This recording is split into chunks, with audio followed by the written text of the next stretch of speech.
So you Cool. guys are um, two, major producers. Can you guys tell us a little bit about, producing has such a wide, it's such a wide term. So can you tell us a little bit about like what you guys do as producers? Yeah, sure. Sure. Kind of everything and anything necessary. But I would say that producing is like being the president of a company. So Okay. for Jordan and myself, every movie that we produce, we're typically in charge of raising all the money, part of casting the film, hiring the crew, making sure production goes smooth, overseeing post-production, festivals, distribution. We're not physically doing everything that I just Right. said. We kind of oversee and pick the best people in each position. Got you. JB, do you have anything to say about that? No, I mean that it's a broad range of stuff. We get involved as early as a script stage, and Hmm. a lot of times projects come to us with, a script, and then there's a director or there's a, big cast member. And so we kind of take that all the way through the, film production and distribution process. So we often we'll spend, 2, 3 years or more on a given project from the very start of it all the way through till it gets released. And when these days when things get released, it goes to theaters and it goes on demand and it goes to streamers. And so it's a Right. long process, but that's why you have to pick projects that you're passionate about and that you like, and because you spend a lot of time with them. Got you, got you. So that was going to be my next question is how do you guys kind of how do you sift through, there's a lot of good stuff, there's a lot of bad stuff. How do you make the decision of, all right, let's commit our lives to this project for the next, couple of months or years? Yeah, no, I mean, really good question. I think that at Thank you. this point, Jordan and I, we rarely find scripts that have nothing attached to it. I think that if there's an idea, which there's one now, we can't really mention that it's a bit too early to say, but if there's an amazing idea or there's a great IP that we're interested in, then that we would look at for development and development in regards to, seeing a script through, giving notes, things of that nature. But usually these days, we're submitted projects from agencies and management companies that have a director on board, sometimes has cast on board. So what we'll do at that point is either say, okay, we want to move forward and finance the package as is, or say, hey, it needs to be beefed up a little bit more. Let's add Right. some cast, let's lower the budget, do things of that nature. And for us, I mean, we have pretty eclectic taste. So we've done horror, comedy, drama, thrillers. I mean, we've done a lot of different types of movies. Right. I mean, for us, a lot of it is does a film make kind of financial sense? And so obviously we only work on stuff that we like creatively, and so that's kind of the first threshold. But for us also, it's like, is the film going to make its money back, and is it going to make our investors their money back? And so we always try to kind of stay ahead of where the market's going, and try to pick projects that are going to be, lucrative in addition to, content that we like. And we have other people weigh in. We own a sales company that does all of our foreign sales, and so they'll read all of our scripts that we're considering, and they'll say, well, this is really good, for the US, but it may not play overseas for whatever reason. And so, we have other people besides Jordan and I who weigh in and kind of give us a Gotcha. sense of what the market is for a given, project, and that helps us, pick what we're doing. That's interesting you say that because I've seen a few of your films. I think I've seen, I saw Becky, and then correct me if I'm wrong, you guys also did I must have been a sophomore, but you guys also did King Cobra, right? So these Yep. movies aren't very uh traditional movies, right? So what challenges do you guys face either, trying to get these movies made, or um do you guys ever face any, like, how do you guys maybe get over if a movie might not have the reception that you were expecting?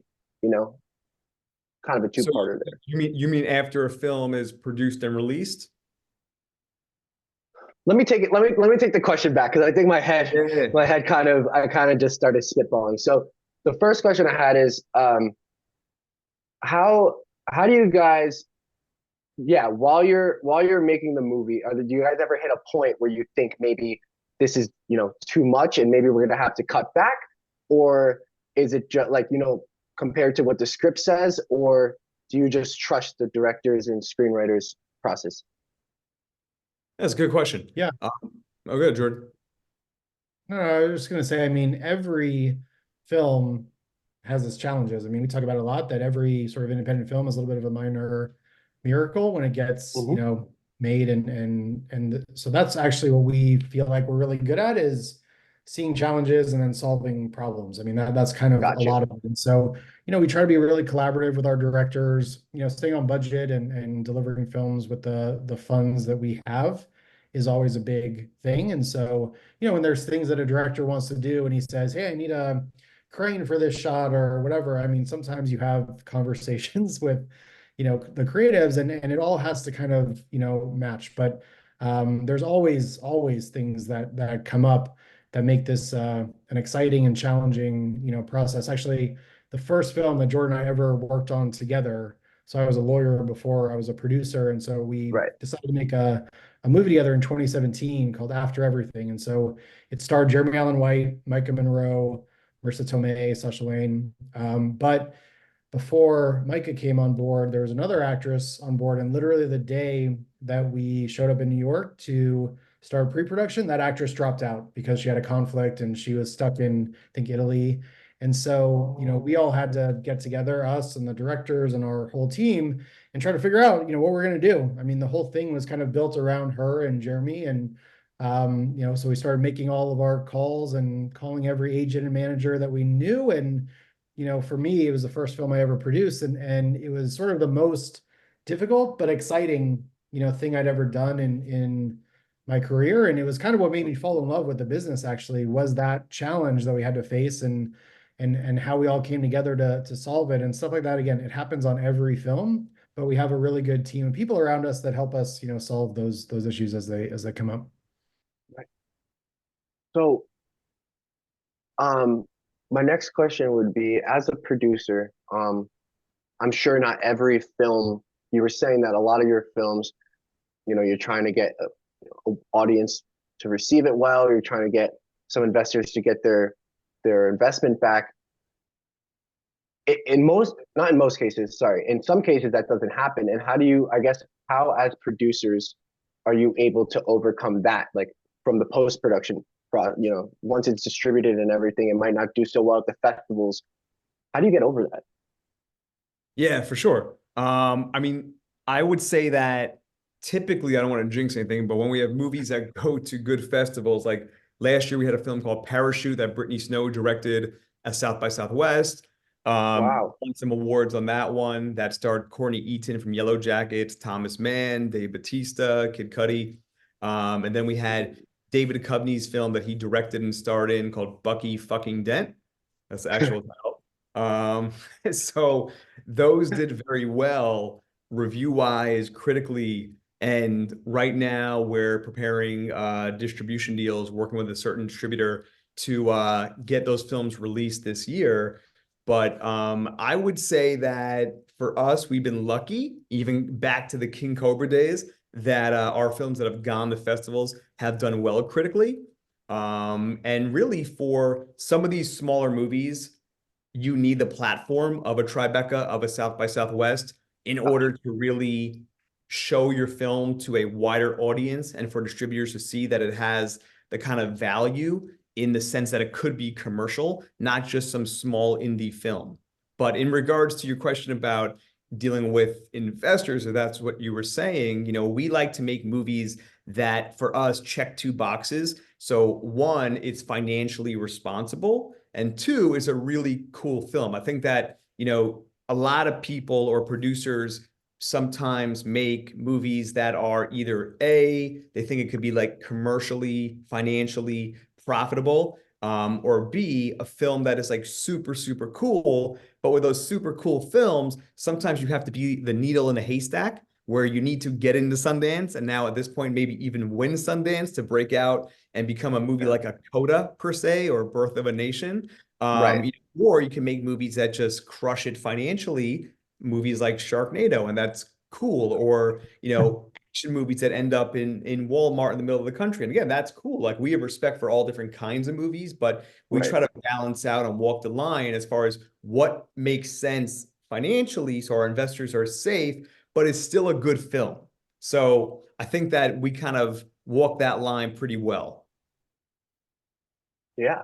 That is, I mean, that makes a lot of sense. Now I know JB, you said you come from a law background.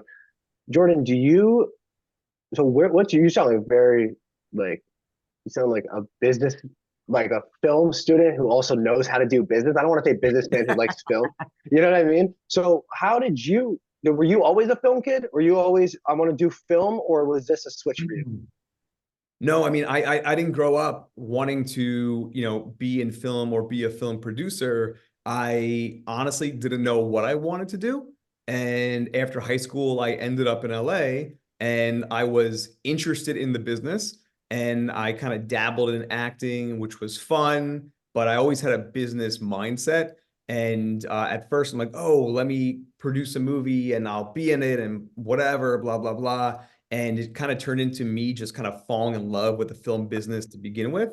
And that was when I was 19 years old. And for a number of years before I was like physically producing movies, I was executive producing films. So I was essentially raising money for other people's movies. And that really taught me a lot as far as how to get movies off the ground, because there's a lot of producers that know how to physically produce movies on set, on the ground. But what Jordan and I are so good at, we're really great at raising money for movies and putting these things together creatively. And, Jordan and I worked together as when he was a lawyer, I was a producer for so many years, just figuring solutions to get films off the ground, that we eventually hooked up and became partners. But no, really, for me, it's just been like almost 20 years now, and just thousands of meetings and projects and calls and emails. And, I think that experience plays such a big part in what we do. There's no way to actually teach it. I think in regards to school, which I totally think is great for anybody who goes to film school, I think film school is really good for the craft of filmmaking, from what I understand, because I didn't go there. As far as if you want to be a director, writer, cinematographer, for what Jordan and I do, I think that the business side of things is super important. Learning how businesses run, because again, what we do is essentially like being the president of a company. Right, right, like a CEO almost. Correct. Yeah. Did you want to add anything, or? Okay, so I'm gonna ask one last question, or maybe two more questions. The next question I had was for, I guess, people who want to break into the industry, but they feel like, they just want to, give up. What, I guess, there's not really one thing you can say, but do you have any, I guess, advice or something that you can tell our viewers that, to keep them from getting discouraged, I guess? Because it's a tough industry, you know? Yeah, Yeah. no, for sure. Jordan, you want to start? Yeah, I mean, I think for me, I mean, in addition to what Jordan said, which was learn the business, learn how to speak sort of the financial language, because everything is kind of, at least on our side, is really based on financing. It's like there's no Right. project without money. And so like understanding that is good. And so the other big thing I would say is this business is all about, who you know. It really, really is. And I think a lot of businesses are like that, but it's really about the circle of people that you surround yourself with in your network. And so, if you haven't, found those people yet, the best thing you can do is just go meet people, go to Gotcha. events, you know, if you're in the sort of crew, just work on as many things as you can, talk to people. I mean, it really is about forming those connections. I would say that's like the number one thing. And yeah, the other thing too is the business is always evolving and changing. And these days it's like, there's a lot of micro budget films that are happening where you don't need $20 million to make a good movie. You can do it for $250,000 or less. And so really it's just about getting stuff into production, building your credits, building your reputation so that people, come to you and there's some level of, you know, reputability behind your name when they can look you up on IMDb and see, oh, well, you worked on several movies. Right. And so it's not hopeless for anybody. I mean, anybody can kind of do this, but it does take some time sometimes to get established and meet the right people and get in the right circles and build up your, reputation in the business. Yeah, I would say that internships are really important too. To piggyback what JB said, just relationships and experience, right? I mean, experience is everything. So, and also learning different aspects of the business. If we're talking to somebody, I think you froze. I My, froze. I think I think my Zoom just crashed, guys. I am so sorry. I was Okay. freaking out for a second. The No, last no thing worries. I heard was, oh my God. The last thing I heard, well, now I can't remember, dude. I'm sorry. I was freaking out. I thought my computer died. You want to, you want to, I guess finish what you were saying. I can't remember the last thing you were Yeah, saying. it's I'm sorry. okay. Were you on me or JB? I was still on JB. oh, Okay. yeah, so I mean, I was just saying that, if you're thinking of if you're getting frustrated in the business, I mean, the best thing you can do is just meet a lot of people, try to get on board any movie in any capacity because it's so much is about, your credits in this business. What have you worked Right. on? And, sometimes it takes a while to find the right, group of people to work with. And it really is about who you know in this Yeah. particular business. And I was saying that to piggyback on what JB said, internships are really great and important in regards to meeting people, experiences. And I would say that it's really a good thing if you want to be a producer to learn all the different aspects of being a producer. So you want to learn how to produce a movie on set. You should also work with people who raise money for movies, learn about distribution. There's a lot of different sides to producing. So, some people are great on the ground producers. Some people are more like Jordan and myself that are behind the scenes, raising money, distribution. We've kind of done it all, but I think at this point we're much more non on the ground producers, and we like to work with and hire the best people who do that work. But yeah, look, I mean, experiences, internships for companies like ours is always super helpful. My That makes sense, I guess, trying to get like inside without, because I feel like most of the jobs that you get before you get hired are internships, and then you can either get into the business, get into the company that way, or use that as a resume builder, or at least that's what they taught us in school. Um, I mean, my last, we look for, I was gonna say, no, I mean, like sorry, go ahead. we look for people that are either in college sometimes, or associated with different colleges like NYU that are in a good film program and looking to learn the business. I mean, we totally meet people and have worked with people that way too. Got you.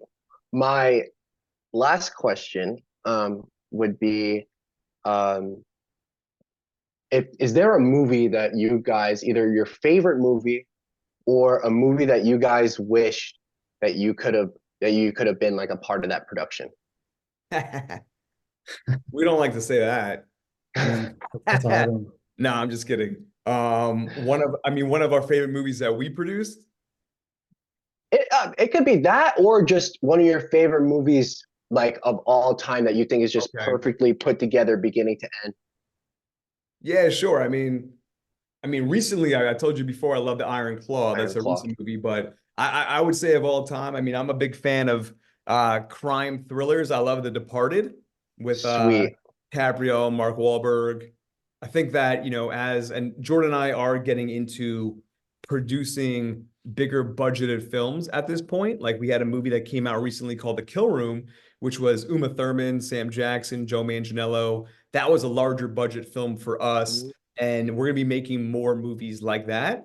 And as we're growing in budget size, we'll maybe make it Departed one day. We'll see. Awesome, dude. I'll be waiting for it. JB. Yeah.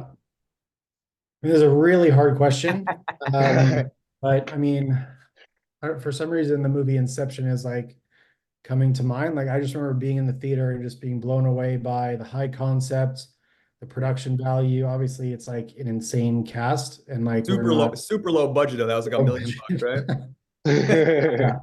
Like I mean, eventually, I mean that's kind of the goal is, we're slowly kind of building the size of movies that we do, and then, down the road, we'd love to be partnering with large studios and doing Yeah. that kind of stuff. And I think that, we're kind of again building our credits just like anybody starting out. Not that we're fresh off, film school, but we're establishing credits and building, reputation and all that stuff. And I do think that we're gonna be getting to that point. We've done some really cool movies I think we're really proud of, but we also have a lot coming up that, we feel like is really going to, not just be good for us and our business, but really like make a cultural impact. And, the project Jordan alluded to before, which we can't talk about yet, it feels like it's going to be one that people are definitely going to be like talking about. And so that's what we want is, that's why I left my law practice is we want to be doing stuff that influences and impacts the conversation.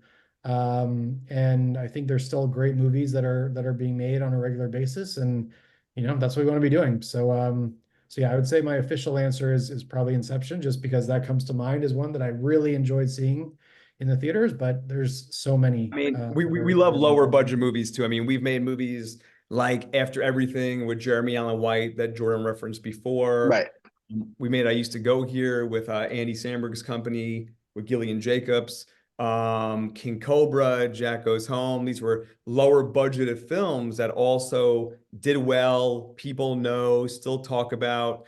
So, it's been a nice progression from the King Cobras and Jack Goes Homes to the After Everythings to movies like Bandit and Kill Room. So it's all been a long ride. But yeah, I mean, none of this stuff happens overnight. Like I said, I mean, I've been doing this stuff for almost 20 years now. Jordan, similar from lawyer to producer. So takes Right. time, but it's worth it. I think if you stick to it, and are willing to work hard and give up sometimes your nights and weekends and holidays, then it could be for you.